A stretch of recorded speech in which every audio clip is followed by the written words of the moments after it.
શાસ્ત્રોમાં લખ્યું છે, સાંભળજો, હરિસ્મરણ સર્વ વિપત્ત વિમોક્ષણમ. ભગવાનના નામનું સ્મરણ તમામ દુઃખ અને દર્દો કી દવા હૈ.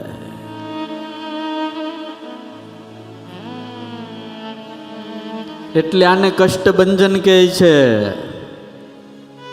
એટલે આને સંકટ મોચન કહે, એટલે આને દુઃખ ભંજન કહે છે, એટલે હનુમાનને ભય ભંજન કહે છે.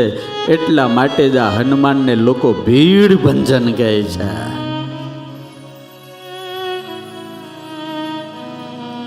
અને આપણે બધા જ હૈયારા, આપણે બધા જ ભેગા કાંઈક ને કંઈક દુઃખ છે એટલે દુનિયા દાદા પાસે આવે.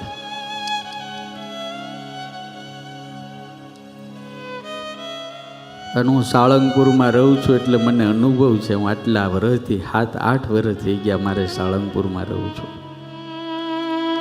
દાદાનો મને એટલો બધો અનુભવ છે ને એટલો બધો ચમત્કાર છે ને એટલા બધા હાજરા હાજર છે.